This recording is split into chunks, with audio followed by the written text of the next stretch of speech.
Hello students, welcome to Byju's classes. In this session, we are going to see other major program of the government of India, that is Make in India. Whenever we see some government projects, one type which you actually saw in Prime Minister Jan Dhan Yojana, you usually observe that there is a clear-cut vision, not just for the policymakers, but also for the entire system to understand where it is heading towards. So the questions in those type of programs usually comes from the government reports and also the 6 pillars, which people will be usually knowing. When we take issues like Make in India, we observe that this is the vision of the government. And when I say the vision, though government has made some recommendations, there is no clear-cut policy or strategy to know this is what government is going to adopt, which you would have heard the criticism of the Modi government. But we are not getting into what is the criticism, how to come out of it and all.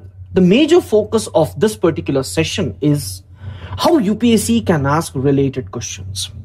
Whenever students read Make in India, they get a doubt, what kind of question I usually get from Make in India? So the question, if we see traditionally, it has to come from economy paper, or in prelims, if you see, you should get in some question format.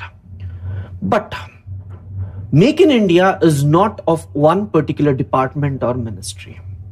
If you have taken earlier manufacturing policies of UPA government and all, it used to come under Department of Industrial Policy and Promotion, where a complete document vision, by 2022, I have to do this. All these were clearly given. But in Make in India, different departments are working to make it a successful project. Now, when different departments are working, how should I read for this? How should I prepare for UPSC? UPSC will definitely ask a question. In 2014 mains paper, it had asked it. India has shifted from agriculture to services quickly. In between, the industrial sector was not grown. Is this the right strategy and all? So when UPSC asks you such kind of questions, it is actually related to Make in India. But how do we recognize that kind of questions? How do we come to know on what issues there may be a question? So, unlike Prime Minister Jan Dhan Yojana, in Make in India, what we are trying to focus is the related topics, so that it will be easy for you to comprehensively cover what all questions can come on this. So to know what is going to come on Make in India, first we should see the objective of Make in India. A major new national program designed to facilitate investment. So the first thing about Make in India is we should understand how are we going to get investment. If at all investment is going to come, what type and what are the problems associated with it. Second, foster innovation. Technology is important. Third, enhance skill development. There is a specific project on skill development itself. Next, protect intellectual property. Innovation along with intellectual property is important. And build best in class manufacturing infrastructure. So you saw 5 important components here. 1, investment, innovation, skill development, intellectual property, and infrastructure. When I say infrastructure, it may be regarding industrial corridors, roads, railways, everything. So Make in India, when you are focusing, you should actually focus on these areas. In this, we are going to focus on investment and infrastructure, where in investment we'll be focusing why other investors or why capitalists are interested in investing in India. And when I come to infrastructure, I'll talk about the industrial corridors that we are planning and also national manufacturing zones, SEZs, which we are planning. What are the infrastructure that we are going to develop to help Make in India to become reality? So first, let us look into investment. When I talk about investment, you usually get investment either from domestic or international. We have observed that Modi himself is visiting abroad and he had this Make in India session in Germany and all. Why is this happening? Why are we going to China asking them for FDI? This is happening because the present government wants investment to come to India, and through investment jobs is created, and through this Make in India will become a reality. But how do people outside India will be interested in investing in India? For this, economic survey has given us certain terminologies, indices on which the rational investors will invest in India. If you take the economic survey, you observe that there is one macro vulnerability index, which says that a foreigner will be interested to invest in India by looking at the macroeconomic stability of a particular country. How do we come to know how do we come to know when the country is actually stable? That is possible when you look at three important factors. The index, when we see, the index adds together the rate of inflation, current account deficit, and fiscal deficit of a country. So if these three comes together, then we understand whether the country is having economic stability or not. Let me just give you a simple example why these three factors are important. Let me begin with the fiscal deficit itself. So whenever there is large fiscal deficit, it means that government is spending more. When government spends more money is there in the market, which increases inflation. The rate of inflation increases, and also demand increases. Due to this, usually what happens, the domestic prices rises and imports on those particular goods come to India because it will be easy for them to sell in India. So when foreign goods come to India more, then imports rises, there will be current account deficit. Whenever there is current account deficit, which is not balanced by our country, then any external change like US withdrawing, quantitative easing of the US government, many major or minor changes externally will have impact on the economic situation within the country. So this is the biggest problem with these three indicators. They are interlinked and they determine whether the country has stability or not. And based on this index, outsiders think whether we should invest in India or not. So the Indian government till 2013-14, if you see, we had high inflation, high current account deficit, high fiscal deficit. All these made India not a good destination for investments. Now we need to change the mindset. Inflation has gradually reduced. Current account deficit has reduced because your oil prices has reduced. The present government is going for controlling expenditure, which has improved the fiscal deficit scenario of the country.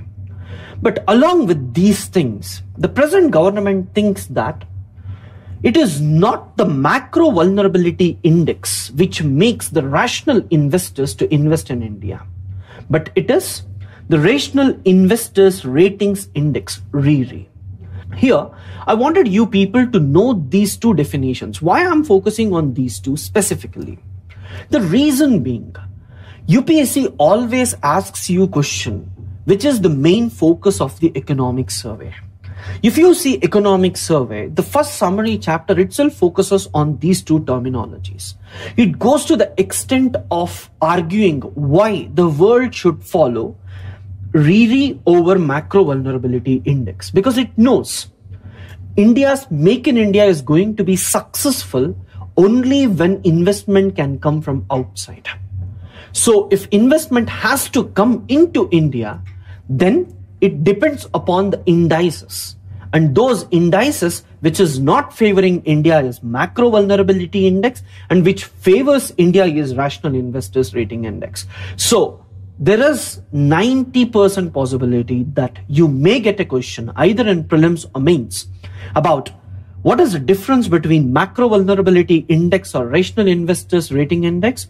Or to calculate macro vulnerability index, what are all included? So you should be careful in knowing it is rate of inflation, current account deficit and fiscal deficit.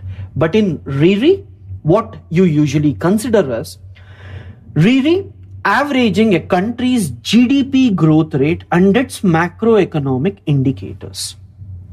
Here it is an average of GDP growth rate and macroeconomic indicators. The latter, that is macroeconomic indicators, measured as the average of fiscal deficit, current account deficit and inflation. So macro vulnerability index considers inflation, current account deficit and fiscal deficit, whereas RERI considers GDP growth plus macro index. Why this is important? This gives equal weightage to both GDP growth and also the macroeconomic indicators. Whenever you consider these two together, then India has a better index when compared to other countries. Why? The reason is India's GDP growth rate is usually better than most of the developed countries. If you take USA and all, if their GDP growth every year is 1% or 2%, it's too big, because 2% GDP of that stature will be more. But India's GDP growth from earlier year, like, when you take the base year, from that year till now, the GDP growth rate will be much better. So this will have more implication than consider only the macroeconomic vulnerability or macroeconomic stability.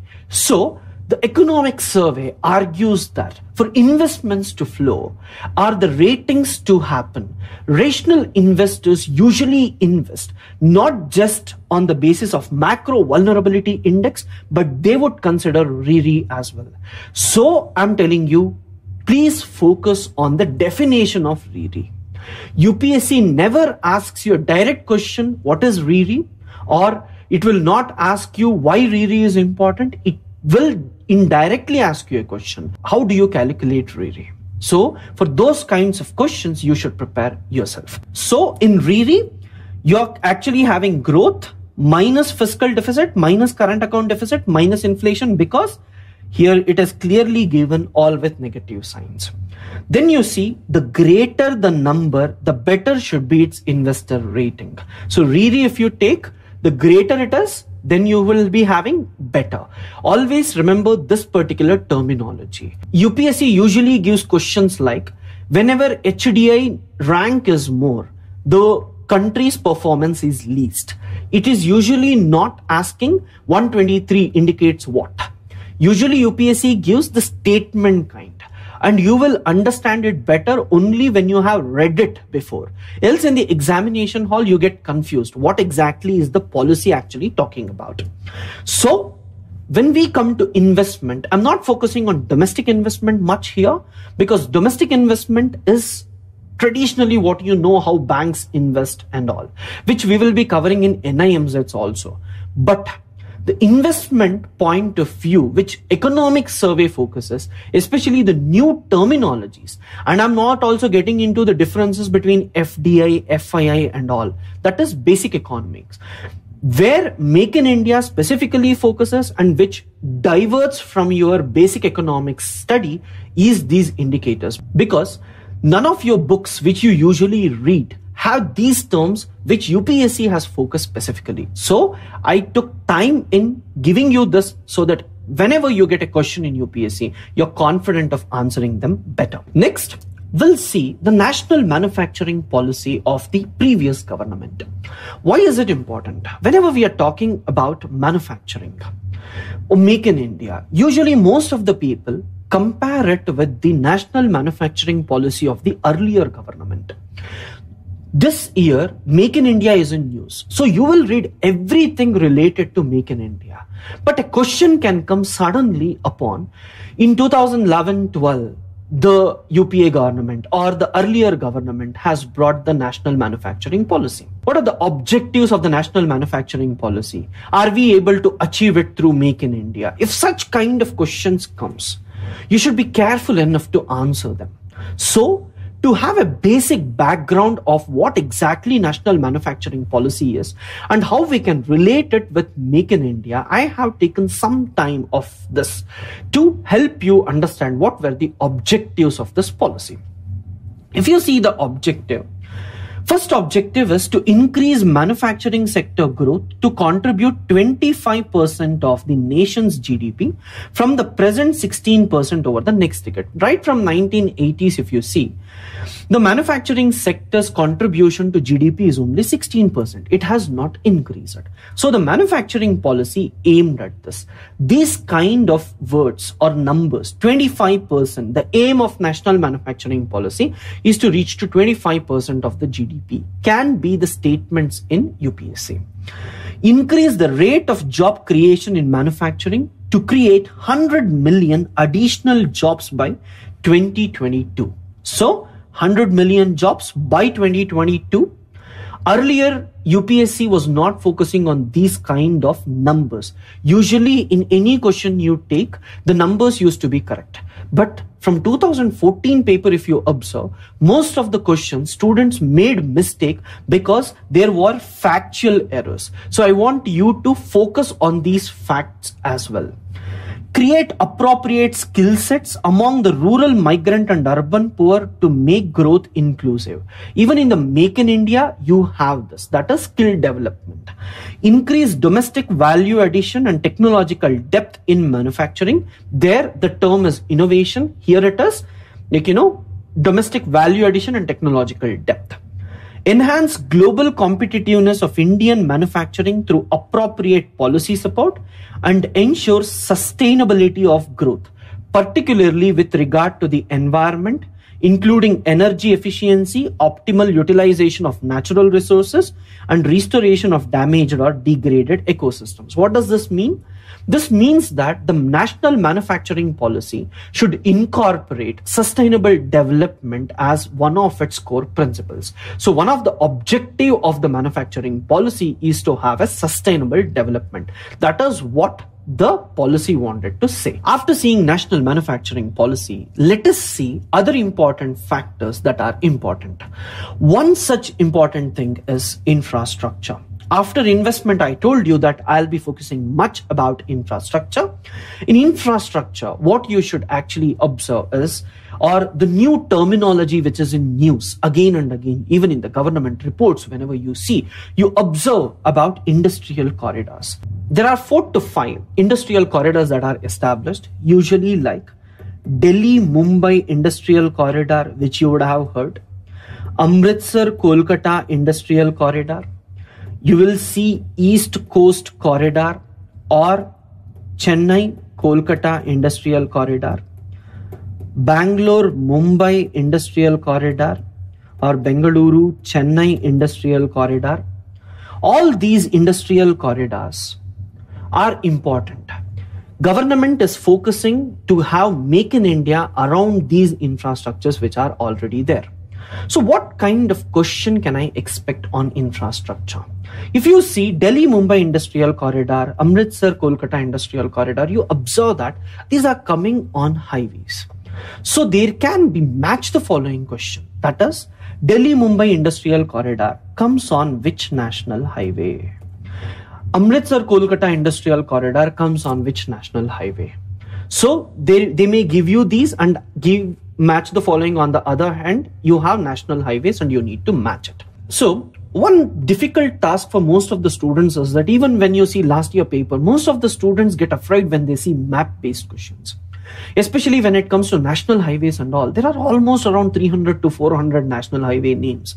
You get scared. How many should I remember and how to remember? Don't worry, most of the questions will be limited to National Highway 20 itself, and within that there are only few important. 1 to 9 is important. Apart from that, there are few important national highways which you need to remember. In this session, rather than focusing on that, because last year itself you got a question on that, so usually UPSC may avoid that. But you may get it indirectly through the industrial corridors. So at least I'll try to help you to recognize the first 9 national highways easily.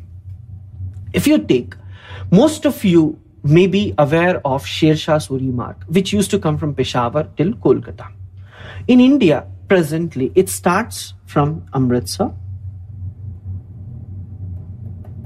Then it may pass through Delhi to, you have Kolkata. So, the same Sher Shah Suri Marg is divided into two. For those who already know, just revise it. So, Amritsar to Delhi is National Highway 1. Delhi to Kolkata is National Highway 2. Fine. Then, which was the other major important cities in India? If you take in the beginning, you had Mumbai, you had Chennai. So, National Highway 1 connected Amritsar to Delhi, Delhi to Kolkata. National Highway 3 has to connect Delhi to Mumbai via UP, MP, Maharashtra. National Highway 3 is between Delhi to Mumbai. Next, Mumbai to Chennai. National Highway 4, which passes through Bangalore as well. Bengaluru, Bangalore. Then Chennai to Kolkata is National Highway 5. So is it easy? National Highway 1, Amritsar to Delhi, Delhi to Kolkata, National Highway 2, Delhi to Mumbai via UP, MP is National Highway 3, Mumbai to Chennai, National Highway 4, Chennai to Kolkata, National Highway 5. Then you have Mumbai and Kolkata joint, which is National Highway 6. Then from Kanyakumari to Varanasi, which actually passes through Bangalore, Hyderabad and all, is National Highway 7. This is the largest one. Then you have National Highway 8 between Delhi to Mumbai. Delhi to Mumbai was connected through UPMP. Now it has to be connected through Rajasthan, Gujarat, Maharashtra. So you have National Highway 8. So this is enough for your industrial corridors. So if you take industrial corridors, then is it easy for you to remember now? Delhi-Mumbai industrial corridor. Initially, it was actually planned that it has to be constructed around 8. Now this entire area, NH8 and NH3, together you get Delhi-Mumbai industrial corridor. Then you have Bangalore-Mumbai industrial corridor on National Highway 4. Bangalore-Chennai industrial corridor on National Highway 4. Amritsar-Kolkata industrial corridor on National Highway 1 and National Highway 2. East Coast or Chennai-Kolkata industrial corridor on National Highway 5. So, for match the following, it should be easy for you to remember. Just remember this. It's easy. You have quadrilateral first and then the boxes being filled. If you actually go traditionally and see, you will have National Highway 3 from Agra to Thane, places in between. The reason being, if you have Amritsar to Delhi and then to Kolkata, from Delhi to Agra, almost all the routes go from Agra. So they won't construct additional one. I have given you the overview only to remember it better. So it may actually start from Agra and end in Thane. From Thane to Kolkata, nearby Kolkata, there may be a port from where it can actually start. So don't try to remember specifically for industrial corridors. So from industrial corridors point of view, map-based questions can come. So at that point of time, be careful and try to revise it. Then, next important thing that we need to focus is on NIMZ and SCZ. UPSC may ask you a question either in prelims or mains on NIMZ directly, what are the proposals under NIMZ, or it may ask you what is the difference between NIMZ and SCZ. The reason why this particular topic is important for you is that this is the policy of national manufacturing policy of the previous government but it is in news mainly because of Make in India. Most of them are talking about developing smart cities and also Make in India around these industrial corridors and also around NIMZs and SEZs. So we should not take risk that if any question comes on that, we should be ready. Usually UPSC is interested in asking you, both in prelims and mains, difference between two schemes, which you should be ready to address. The first thing is, NIMZ is formed under National Manufacturing Policy, SEZ under SEZ Act. Second thing, NIMZ area is 5,000 hectare area, SEZ 10 to 1,000 based upon what type you are actually taking. If you're taking IT and all SEZs, it is different. Sizes are usually small. If you're going for big manufacturing, it will be more. But in NIMZ, the area is usually fixed of around 5,000 hectares. NIMZs will encompass all support systems like electricity, water, roads, shopping malls, service centers, schools, hospitals, and residences. It's usually made it as a model town. SEZs was not like a model town. NIMZ is like a model town. Like, where it will be given township status under your municipalities as well. The reason being, it should have some independence to grow as a manufacturing hub. In case of NIMZs, a blanket clearance is enough for the entire zone in most cases. It's believed that in SEZs, though there was one single window for all the policies, but still different ministries' hurdles were more. In NIMZ, once you get clearance, it's for everything, right from any specific industry that you need to open. For that, if you need any permission, and also environmental clearances, everything will be cleared in one go. Then SEZs were actually deemed as foreign territories. When I say this, there was no taxes. If you actually manufacture outside SEZ, you had to undergo a lot of taxes. But if you actually manufacture within SEZ, then you usually had less taxes.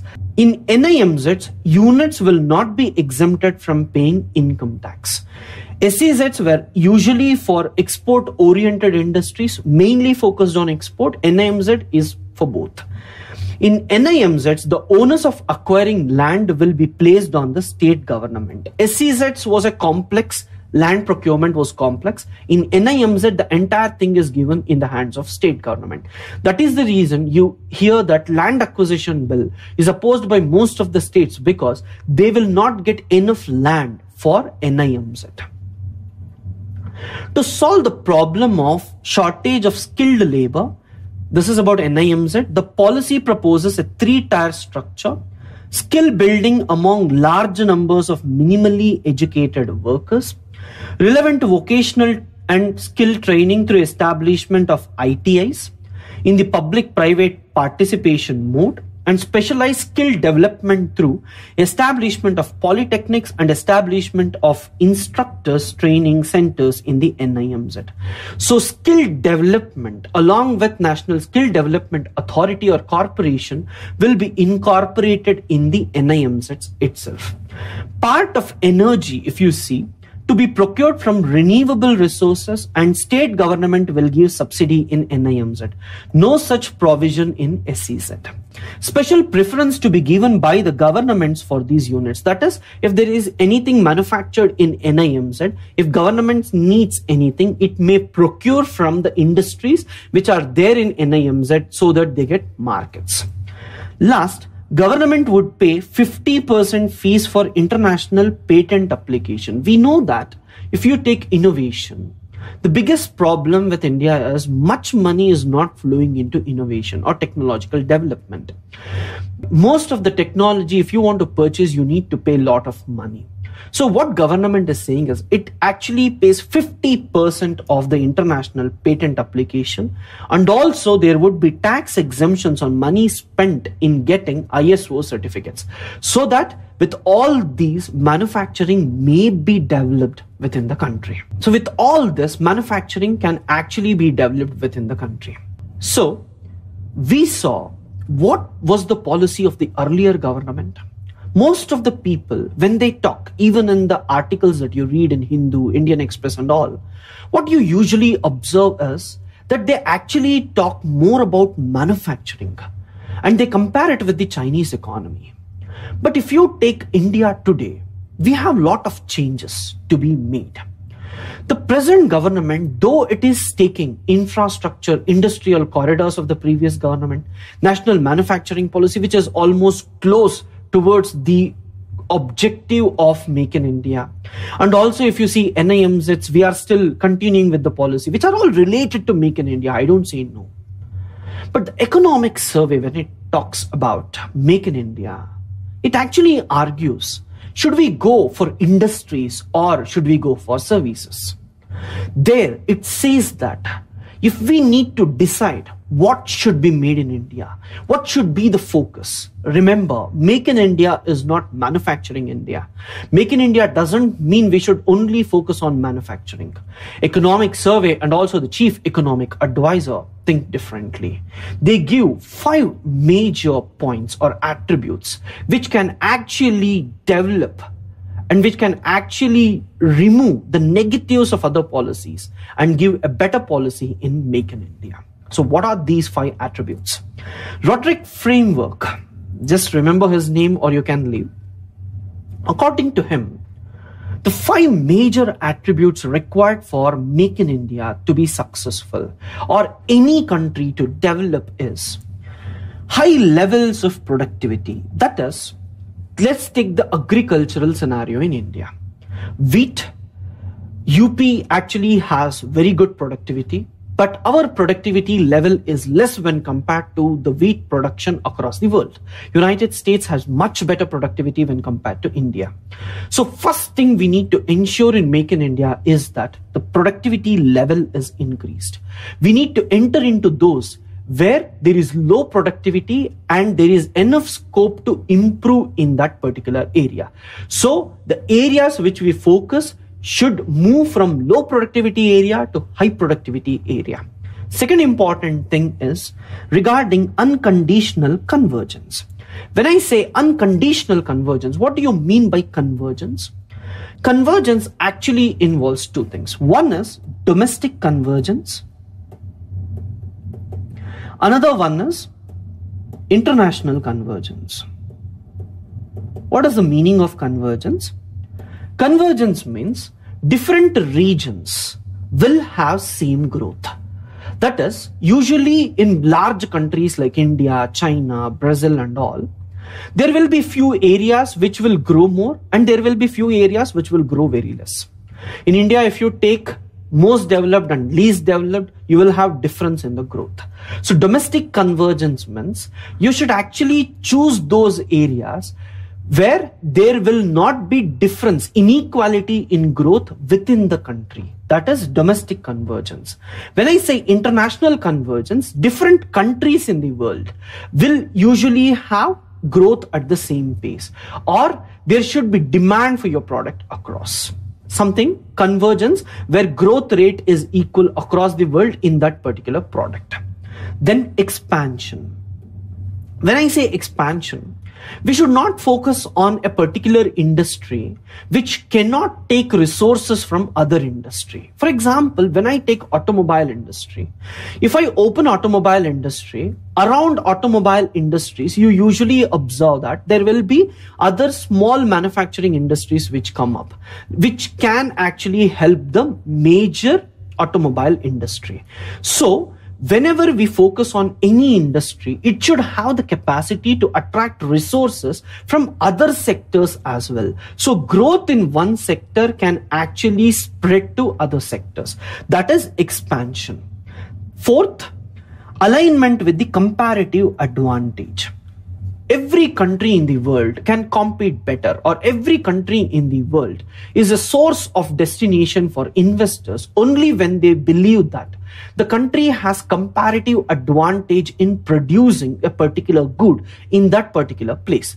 For example, let me just take Japan.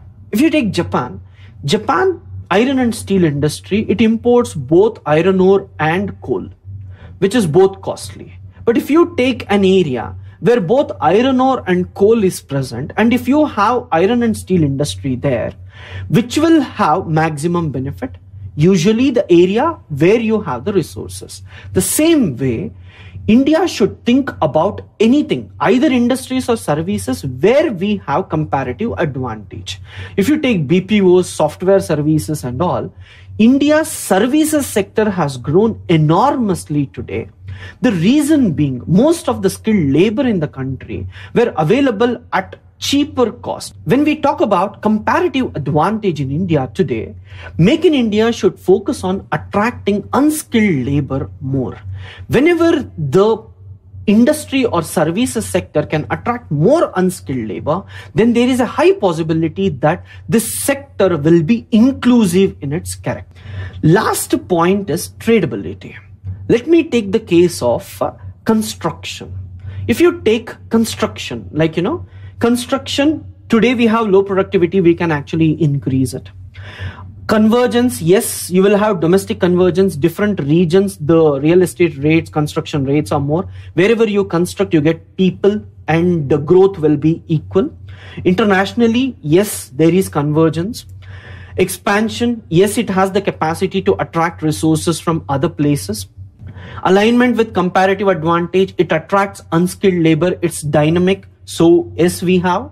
But tradability means the product should have demand not just within the source country but also from outside. Then only the demand for that particular product will be more and it will be forever. So we should actually aim at those things. Construction, once the entire country is made up of roads, dams, everything, you will not have further expenditure to go forward. At that point of time, there can be a Great Depression again. So we should be careful whenever we choose this sector. So the economic survey, when it argues about Make in India, it asks you a question, should we focus on industries or services? It actually argues that we should focus on those which has these 5 capacities. So after this, the economic survey actually talks about the Lewisian economic model. The Lewisian economic model actually focuses upon how we can utilize the unskilled labor that is actually present, how to give jobs to these people. This is important because you may get a question, what is Lewisian economic model, either in prelims or mains directly? The reason being, the chief economic advisor argues about the Lewisian economic model and he says that the growth story of India till today, which is driven by services, is not up to the mark. So he actually focuses that if Make in India has to be successful, then we need to go with this. So what exactly does it argue? It says that the least developed countries over the years, after the Industrial Revolution, they have actually tried to grow because of 3 important reasons. One is geology. When I say geology, mineral resources. By taking out the mineral resources, South Africa went for diamonds and all. The mineral resources have helped the countries to grow better. Second is geography. That is tourism. Few countries have developed because of their geography. Third is focus on unskilled labor. Countries like China has actually focused upon unskilled labor. That is, they had brought industries which can actually attract unskilled labor. This is where Lewisian economic model comes into picture. The Lewisian economic model says that initially the capitalists or the industrialists, they come and invest in a country where there is unskilled labor, which is actually working in the subsistence agriculture, right? So people are actually working in subsistence agriculture. Now, when industrialists come and invest in a particular country, all these people will come and enter into that particular industry. They will enter into that particular industry opened by the industrialists. Initially, the industrialists will be paying very less wages. As they pay less wages, they get lot of profit. And once they get lot of profit, they invest that money back into the system, where more employment is generated. And when more employment is generated, more unskilled labor is sucked in. That is unlimited supply of labor. Until the wages are low, capitalists will be interested in coming and investing into a particular country. And once investment increases or profits of these companies increases, they again invest back and more people are getting jobs. So this continuous process will make the economy self-sustained. After a particular point of time, if the wages of the people are increased further, the profits reduce and the capitalists try to move out of that particular country. So if we take the world today, we see China being the manufacturing hub of the world. Why? Till now, Chinese manufacturing or growth of China was dependent upon its comparative advantage, basically the unskilled labor.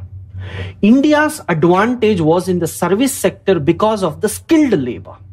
China was because of the unskilled labor.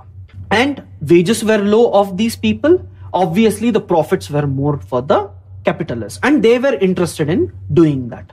Now, China is increasing its wages, and that is the point when India is talking about Make in India. Here, there is a huge shift in both the countries. China is actually moving from investment-oriented economy to consumption-oriented economy. When wages of the people are increased, they would consume more, demand will be more within the economy. India is moving from consumption-oriented society. It's not that consumption will be reduced, to investment. This is the major shift. So at this point of time, we have Modi government which is focusing on Make in India. The right thing at the right time will help the capitalists or industrialists to move from China to India. So that is what the economists are actually working on. So here, when wages increase, then capitalists move out. The point when wages actually increase is known as Lewisian turning point. You may get a question because in economy you usually get two kinds of question. One is definition based question, second is concept based question. In definition based question, they may ask you questions like, as I told you in the beginning as well, right? Usually questions like macro vulnerability index, RIRI, Lewisian turning point is associated with what, or Lewisian model is associated with what. So you should be ready to answer such questions. At last, I would like to focus on zero defect and zero effect. In the earlier session as well, I have told you that when you see Make in India, you should focus on zero defect and zero effect terminology as well. Because what is zero defect and zero effect related to? It is related to which program of the government and all. If such kind of question comes, you should be able to answer. While talking about Make in India, the government has said that the products that we usually manufacture should be having zero defect so that the world appreciate our project. If you take Chinese manufacturing products today, you know that though China is the manufacturing hub, most of the Chinese products are not respected across. The reason being of low quality. So we should ensure that Make in India doesn't turn out to be another such model. We should actually have defectless product and zero effect. One of the biggest criticism of Make in India when it came was, when you talk about manufacturing or Make in India development, they may have huge impact on the environment. Many environmentalists, not outside India, even within India, were of the opinion that it may have impact on environment. So sustainable development should be the root of the development in India. So there it comes zero effect means the manufacturing or Make in India, whatever we are going to do, should have minimal impact on the environment. Here the government is addressing not just for the domestic audience but also to the international community. The reason being, most of the countries are skeptic about India's growth. If you take China today, China has become manufacturing hub and is releasing lot of carbon dioxide emissions, greenhouse gas emissions. India should also not become one such. So India is conscious in saying that whatever product we are going to release will be having minimal impact. So when you talk about zero defect and zero effect, you should focus on defectless product and also effectless product on the environment. What all did we see in Make in India? What kind of questions did we actually see? First, see investment. Macro vulnerability index and RIRI is important, and then you see industrial corridors, and then national manufacturing policy specifically, NIMZ and SEZ differences may be a question, and the 5 attributes in Make in India, industries or services, at last, zero defect and zero effect. With this, what is left in Make in India, or what should be focused as about the skill development and also the land acquisition bill? Because without land, this Make in India is not going to be successful. So in further sessions, we'll be focusing on skill development and also upon the land acquisition bill specifically. Thank you.